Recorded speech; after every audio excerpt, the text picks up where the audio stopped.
భాస్కర్, ఖమ్మంలో సింగరేణి ఎన్నికలకు సంబంధించి ఎన్ని పోలింగ్ కేంద్రాలు ఉన్నాయి, ఏర్పాట్లు ఏ విధంగా కొనసాగుతున్నాయి, అలాగే పోలింగ్ ఏ విధంగా జరుగుతున్నాయి?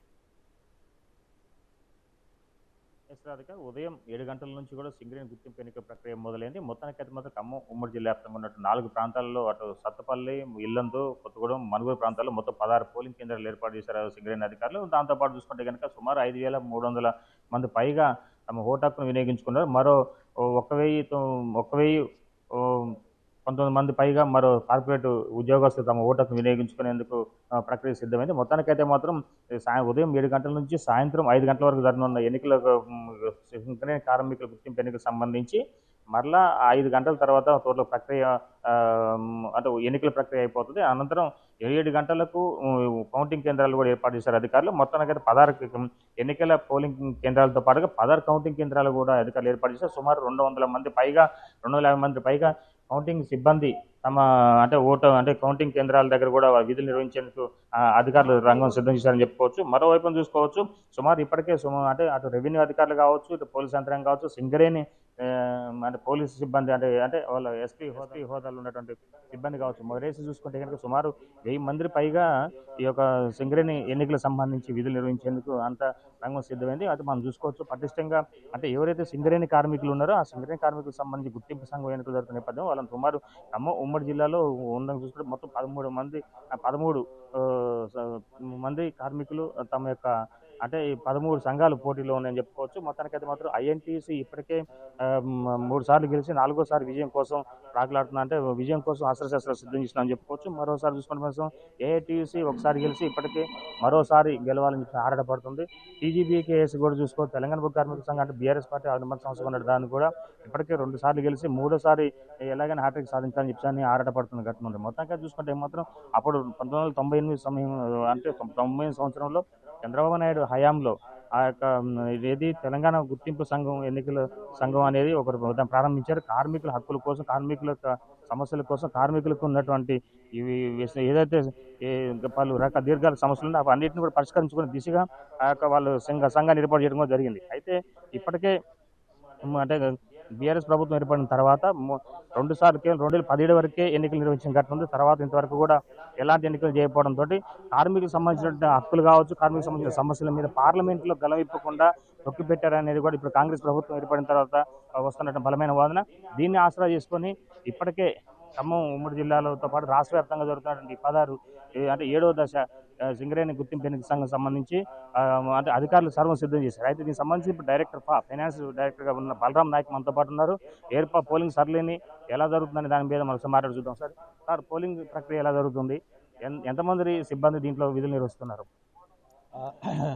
మనకు రెవెన్యూ సిబ్బంది ఒక 400 మంది, అలాగే పోలీసు 1100 మంది దాకా పోలీసు సిబ్బంది, అలాగే సింగరేణి సంస్థకు సంబంధించిన అందరూ all the area GMs, GM personal, GM welfare, అలాగే కేంద్ర లేబర్ కమిషనర్ సంబంధించి ఒక 80 మంది, అలాగే మనకు చాలా సీనియర్ ఆఫీసర్స్, మనకు సంపత్ గారని చీఫ్ కోఆర్డినేటర్గా డిప్యూటీ సిఎల్సీ అధికారి, అలాగే మనము Hyderabad head office labour commission సంబంధించి శ్రీనివాస్ గారు కూడా మనకు కొత్తగూడెం రీజియన్లో ఉన్నారు. అలా 80 మంది వివిధ ప్రాంతాల నుంచి వచ్చి ఉన్నారు. అండ్ పోలీసు వాళ్ళు, రెవెన్యూ వాళ్ళు అందరూ ఒక సమన్వయంతో ఈ ఎలక్షన్స్ ఏర్పాటు చేశాము. మొన్ననే మనము 84 సెంటర్లు, లాస్ట్ టైం చేసిన 84 సెంటర్లలో ఎలక్షన్స్ జరుగుతున్నాయి. ఆ తర్వాత మనము 5 o'clock దాకా ఈ ఎలక్షన్ ప్రక్రియ ముగిసి ఆ తర్వాత 5 to 7 వరకు అన్ని బ్యాలెట్ బాక్సెస్ ఈ 11 సెంటర్లు వచ్చేసాయి. 11 సెంటర్లు వచ్చాక 7 o'clock నుంచి మనం కౌంటింగ్ అనే ప్రక్రియ మనం మొదలు పెడతాము. కౌంటింగ్ ప్రక్రియ దాదాపు కొన్ని చోట్ల మనకు కొన్ని పోలింగ్ బూత్లతో 100 మంది ఉండడం, కొన్ని చోట్ల ఇక్కడ మనము కొత్తగూడెం మెయిన్ హెడ్ ఆఫీస్ చూస్తే ఇక్కడ 383 మెంబర్స్ ఉండము. అలాగే శ్రీరాంపూర్ చూస్తే మనకు ఒకటే ఏరియాలో మనకు దాదాపు 10,000 మంది దాకా ఉండడము. సో కొంచెము ఓటింగ్ రిజల్ట్స్ వచ్చే వరకు కొంత వేరియేషన్ ఉండొచ్చు. ఒక్కో చోట ఒక గంట ముందు రావచ్చు, అథవా 2 గంటలు లేట్ రావచ్చు. ఏదేమైనా మనం ఈరోజు రాత్రి 1 గంట దాకా 2 గంటల దాకా మొత్తం కౌంటింగ్ ప్రక్రియ పూర్తి చేసేసి ఎలక్షన్ రిజల్ట్స్ ఎవరైతే రిప్రజెంటేటివ్ యూనియన్గా గెలుస్తారో రికగ్నైజ్గా యూనియన్గా ఉంటారో వాళ్ళు డిప్యూటీ సిఎల్సీ వారు ఈరోజు ప్రకటిస్తారు.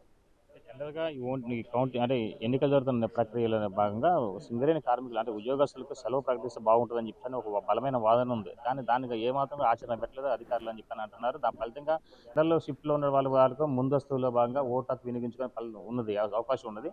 కానీ మళ్ళీ ఫస్ట్ షిఫ్ట్ సెకండ్ షిఫ్ట్కి వచ్చేటకల్లా మళ్ళీ కాస్త ఇబ్బంది అయ్యే పరిస్థితులు ఏర్పడి ఫలితంగా కౌంటింగ్ మీద పడే అవకాశం ఎన్నుకుందని చెప్పని బలమైన వాదన ఉన్నది. అంటే దాదాపుగా మనకు ఈరోజు 13 రిజిస్టర్డ్ రిజిస్టర్డ్ సంఘాలు ఈ ఎలక్షన్లో పార్టిసిపేట్ చేస్తున్నారు. అటు యూనియన్కి, ఇటు మేనేజ్మెంట్కి కానీ, అటు కేంద్ర కార్మిక శాఖ వారికి కానీ ఎవరు సెలవు కావాలని ఎవరైతే అడగలేదు ఈ రోజు దాకా. ప్లస్ ఇక్కడ ఉన్న సంప్రదాయం ప్రకారం ఎప్పుడు లాగానే మనకు వర్కింగ్ డే లానే ఉంటుంది. వర్కింగ్ డే ఉండడం వల్ల కూడా ఎక్కువ పార్టిసిపేషన్, ఎక్కువ ఓట్ పర్సంటేజ్ పెరిగే అవకాశం ఉంది. ఆ తర్వాత కొన్ని షిఫ్ట్లో ఒక గంట సేపు ముందే వదిలిపెట్టడము, తర్వాత మార్నింగ్ షిఫ్ట్ 7 స్టార్ట్ అయింది, 7కి. ఆ తర్వాత నైట్ ఉన్న వాళ్ళు బయటకు వచ్చేస్తారు, వాళ్ళు ఓట్ వేసేయడము.